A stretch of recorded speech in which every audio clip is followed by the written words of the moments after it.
Hi viewers, இதுதான் அந்த கஷாய பொடி ரெடி பண்ணிட்டோம். சுகரு, கொலஸ்ட்ராலு, வாயு தொல்லை, மலச்சிக்கல், வயிறு சம்மந்தப்பட்ட பிரச்சனை, வெயிட் லாஸ் ஆகிறது எல்லாத்துக்குமே இந்த ஒரு பொடி போதும். இது அரைச்சி வச்சுக்கிட்டா நம்மளுக்கு குறைஞ்சது 1 மாதம் 2 மாதம் வரும். இது எப்படி செய்யணுன்றது அடுத்த வீடியோவில் சொல்கிறேன். ஏற்கனவே நான் வீடியோவில் போட்டிருக்கேன், வீடியோவில் போய் பாருங்கள்.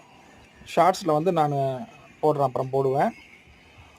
1 கிளாஸ் தண்ணி, ஒருத்தங்களுக்குன்னா 1 கிளாஸ் தண்ணி அடுப்பில் வச்சு கொதிக்கும் போது இந்த கஷாய பொடி 1 ஸ்பூன் எடுத்து போட்டுட்டு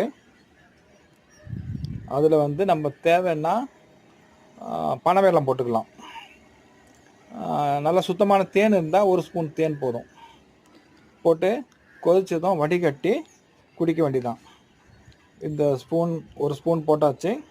நல்லா கொதிக்கும் போது நம்ம பனவெல்லம் சேர்த்துக்கிறேன். நான் பனவெல்லம் சேர்த்துட்டு கொதிச்சதும் அதை வடிகட்டி காலைல வெறும் வயிற்றில், ஈவினிங்கில் இந்த டீ காஃபிக்கு பதில் ஒரு 5 மணி போல் குடிக்கலாம்.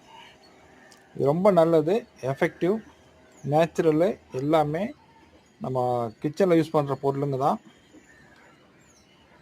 வடிகட்டி இதை பாருங்கள், வடிகட்டி குடிச்சிட வேண்டியது தான். நல்ல ஆரோக்கியமான ஒரு கஷாயம் இது. சுகரை கண்ட்ரோல் பண்ணோம். இது எல்லாருக்கும் கொடுத்தும் பார்த்துட்டோம், நாங்களும் குடிக்கிறோம். நான் கிட்டத்தட்ட ஒரு 10-15 வருஷமாக குடிச்சிட்ருக்கேன், ஒர்க் அவுட் பண்ணுறேன். நல்ல ஆக்டிவாக இருக்கும் உடம்பு. எந்த சைடு எஃபெக்ட் இல்லை. குடிச்சு பாருங்கள்.